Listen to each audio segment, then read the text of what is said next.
To the young people who are watching, it is okay to feel sad and disappointed, but please know it's going to be okay. On the campaign, I would often say, when we fight, we win. But here's the thing. Sometimes the fight takes a while. That doesn't mean we won't win. Yes, that was some of the concession speech of our current vice president and maybe the future governor of California, Miss Kamala Harris. Woo boy.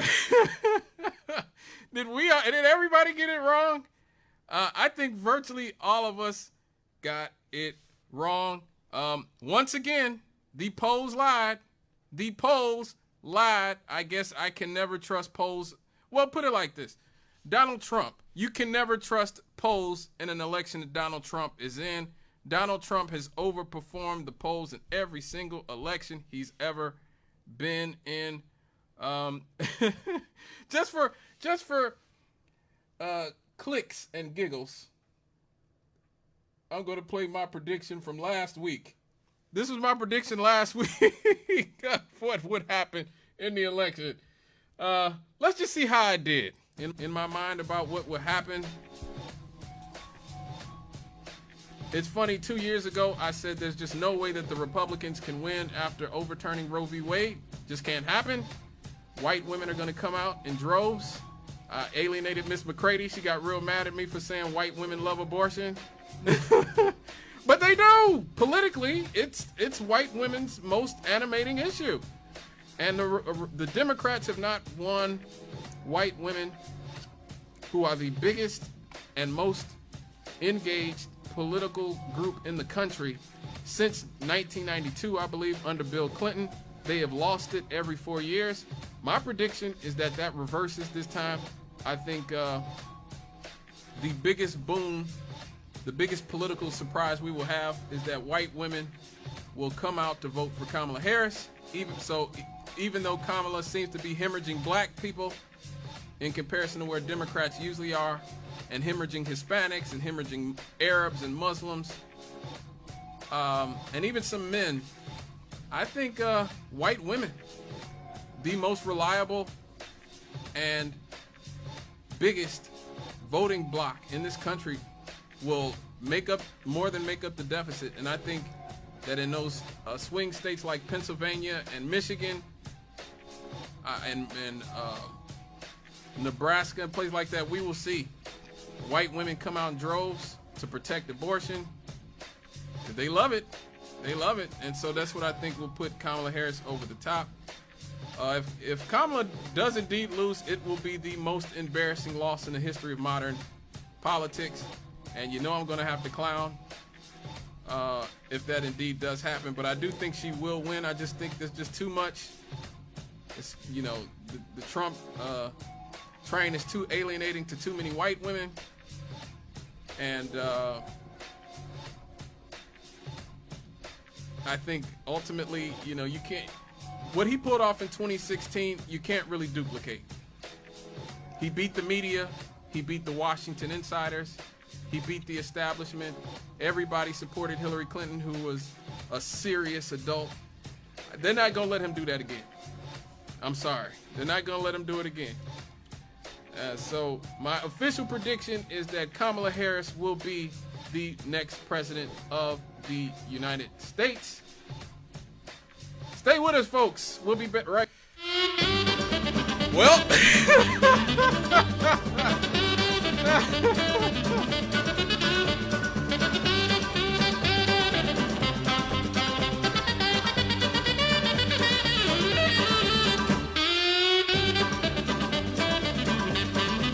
well, somebody doesn't know any white women apparently, and that is me.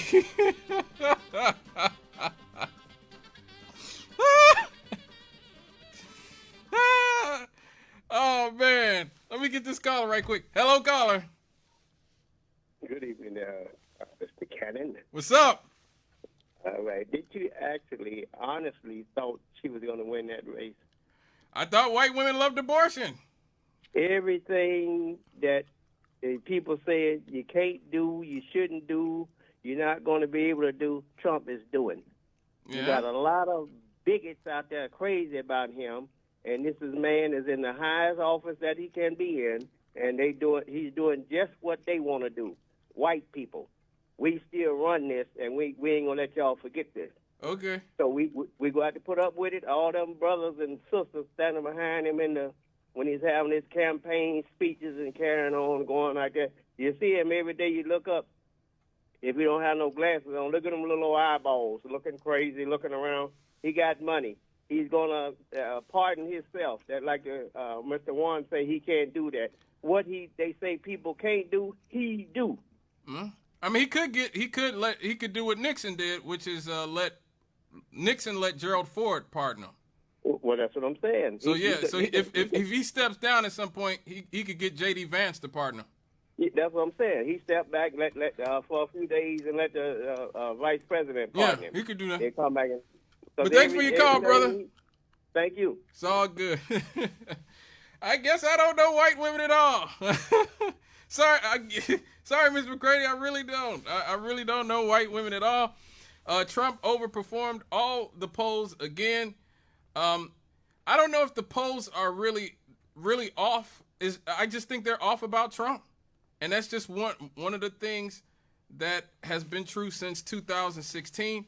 The polls are all, he's beat the polls 2016, 2020. I told people last time, look, Trump was only 43,000 votes in 3 different states from being reelected in 2020. They had Joe Biden beating him in a landslide. Every poll had Joe Biden win by a landslide by like 11 points, 10 points, 8 points. Joe Biden squeaked an electoral college victory in 2020. Let me get this caller really quick. Hello, caller. Hello? What's up? Yeah, you know what? I just want to say this.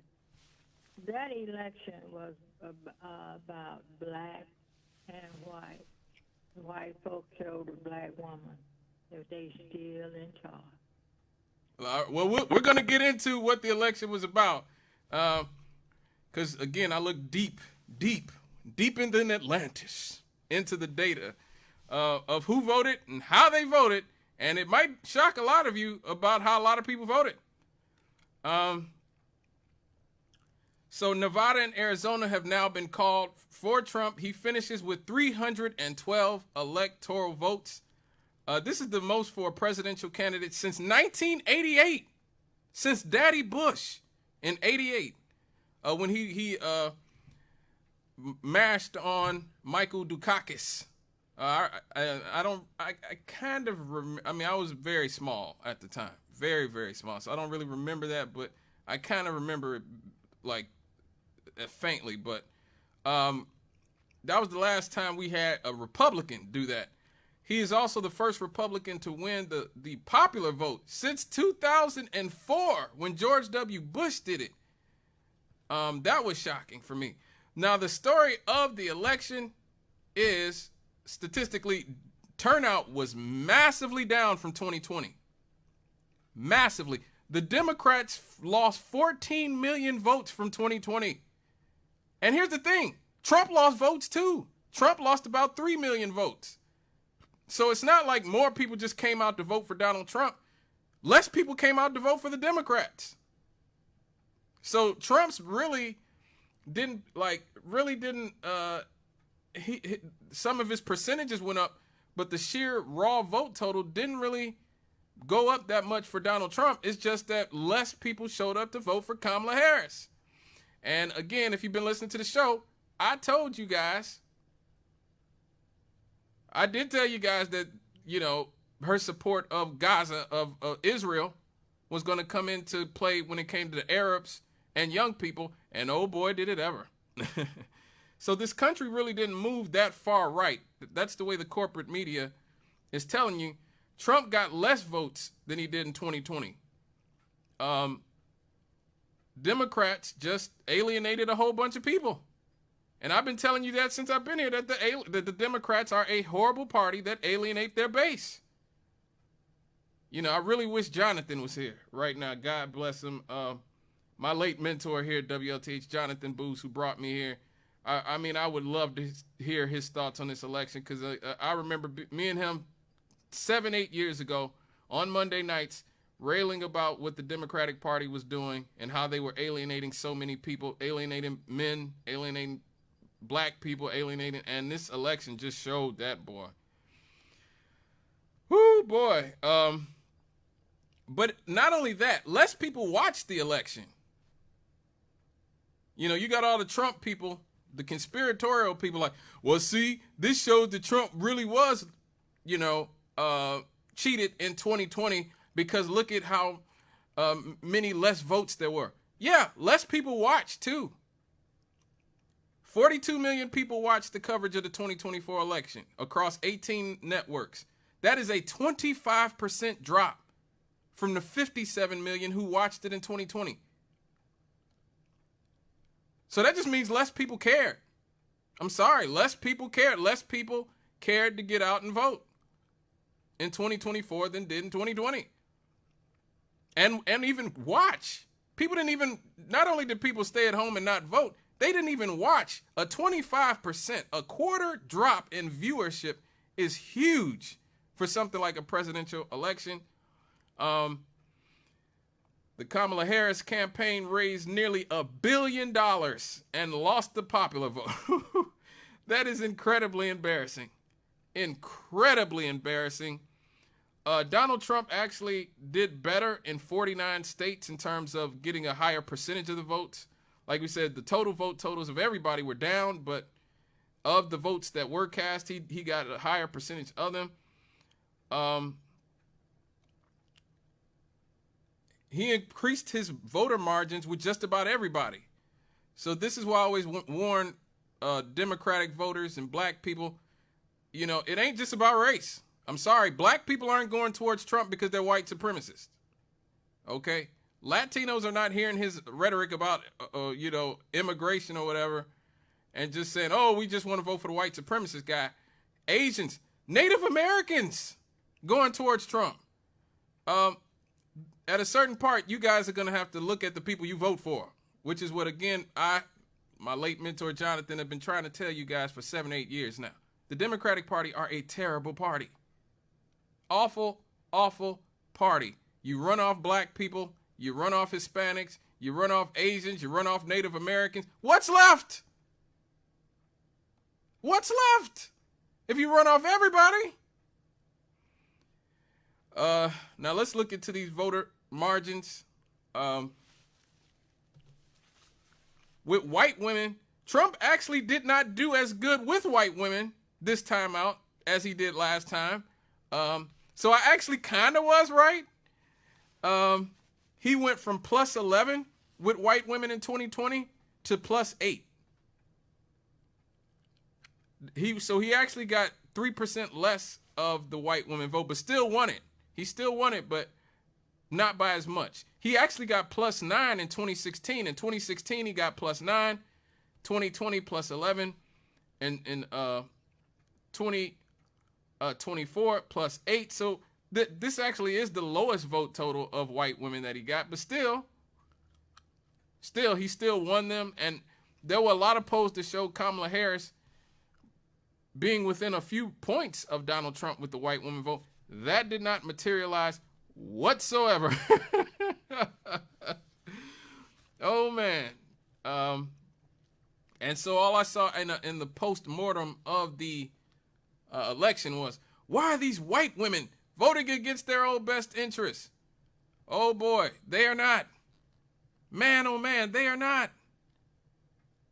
You know, this is what I always tell you guys about the liberal media. The liberal media wants you to think that the only thing that exists in the minds of a lot of white women is abortion. That's one of the reasons I got it wrong, my prediction wrong. They're not voting against their own best interests. You know, polling doesn't take into account, like a lot of these women, they inherit their wealth from their fathers. They inherit their wealth from their husbands. They don't hate their husbands. They don't hate their fathers. At least conservative women and just sort of your average women, They don't hate their husbands. They don't hate their fathers. They don't think they're being oppressed by their husbands, fathers, and sons. They love them. They choose their family. And say what you want, the Republican platform is much more pro-family, in at least in its rhetoric, than the Democrats, who are all about abortion, you know, as Jonathan would call it, population control of the LGBTQRS agenda. Those people don't produce children. Transgenders don't produce children, everybody. At least not the way, like, naturally. Not, you know, once they've had the surgeries and everything. Divorce, no-fault divorces and things like that. All those are things that a lot of Democrats are pushing. That's not in the best interest of the nuclear family. Hell, I mean, I remember when Black Lives Matter came out, they literally said that one of their goals was to dismantle the nuclear family.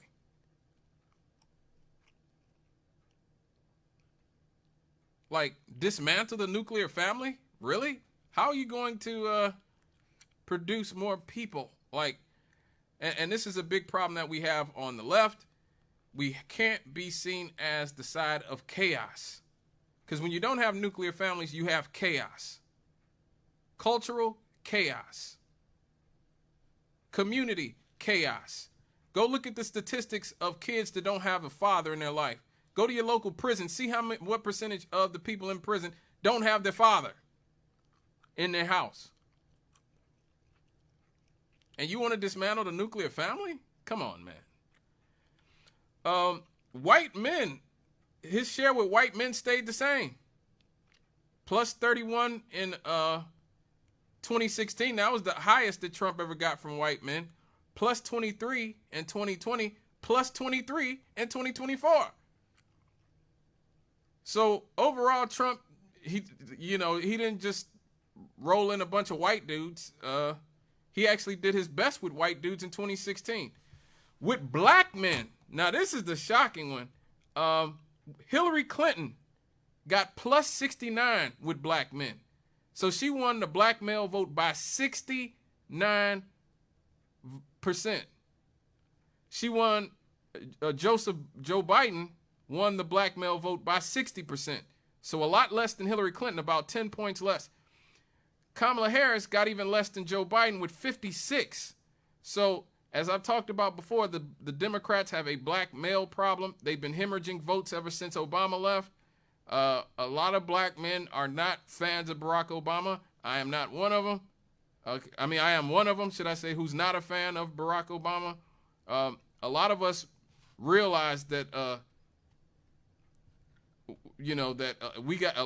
lot of people got played by the Obamas. Even black women. Hillary Clinton won black women by 90%. Joe Biden won black women by 81%.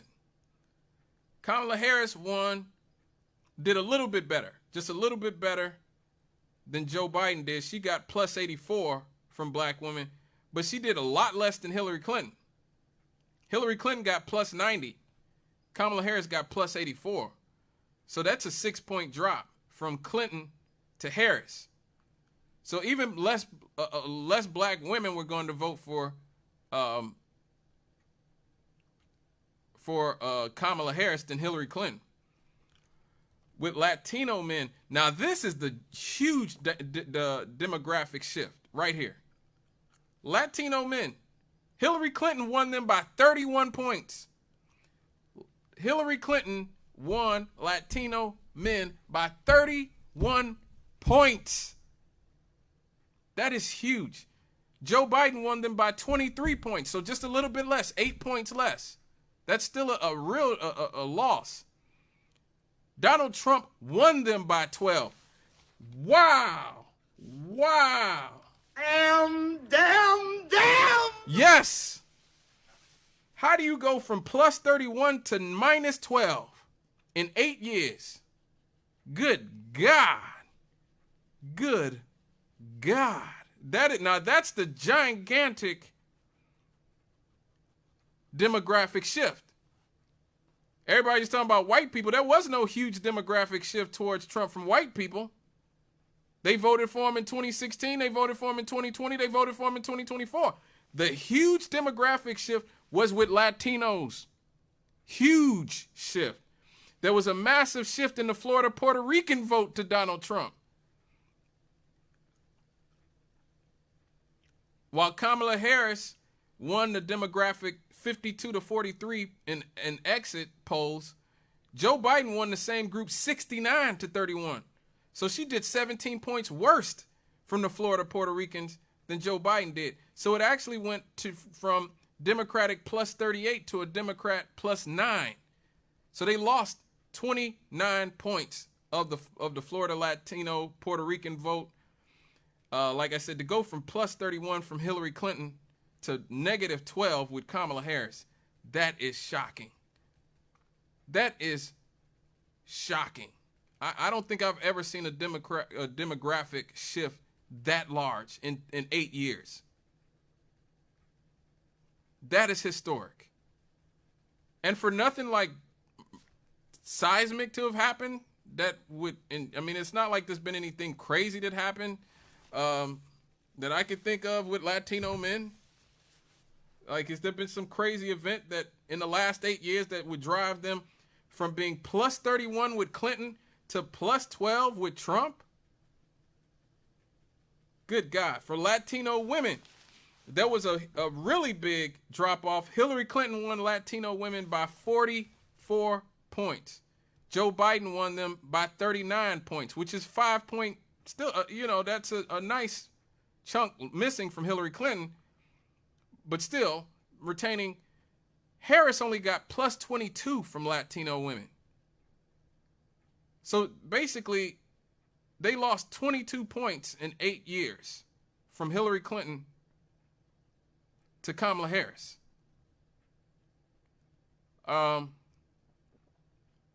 There's a lot of post-mortem going on saying, oh man, all these Mexicans are just racist and Hispanics are just or sexist or whatever. If they're just, they all voted for Hillary Clinton. They voted for Hillary Clinton. And Mexico just elected a woman. So, Mexico is technically more progressive about electing women as their leaders than we are, because they actually have a woman president right now in Mexico. And that's the motherland of Mexicans, okay? They just elected a woman, Claudia Sheinbaum, but she's not a sellout corporate puppet perpetrating a genocide like Kamala Harris. So that might have something to do with it. Even more shocking to me, 65% of Native Americans voted for Donald Trump. 65%. That is incredible. 65% of Native Americans voted for Donald Trump. Wow. Wow. That is shocking. Let me get this call really quick. Hello, caller. What's up? Hey, man, if I ask a quick question. Donald Trump hasn't even taken office yet. Yes. Well, he doesn't. Well, I didn't think he'd take office the first of the year. But already you got governors taking shots at him. Who? Pritzker said. Oh, yeah. Pritzker, Yeah. Do you think that is a good way to start off? Because I'm just looking at Pritzker is so divided that you would think that the governors and other congressmen and senators would try to come to some type of moral agreement because you are representing the people. But I'm thinking Pritzker is taking this more as an ego thing. Oh, yeah. Do you think he's putting the people of Illinois in a bad position? Oh, yeah. Thanks for your call, brother. Yeah, I agree. J.B. Pritzker, but you got to understand, the Democrats are in a real bad place, and J.B. Pritzker's out for himself. Remember, he was one of the people who was in line to possibly replace Joe Biden when they were saying Joe Biden will step down, and the people who didn't want to take Kamala Harris, they were saying, well, maybe J.B. Pritzker, maybe Gavin Newsom, was another name that you heard a lot.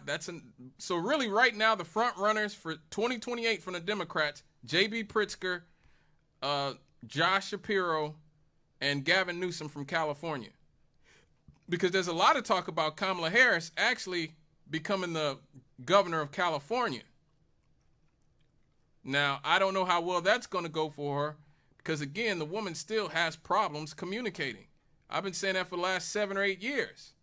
Nobody wanted to hear me because, again, they watch MSNBC and CNN and they read the corporate newspapers that just say, you know, Kamala Harris is the most accomplished.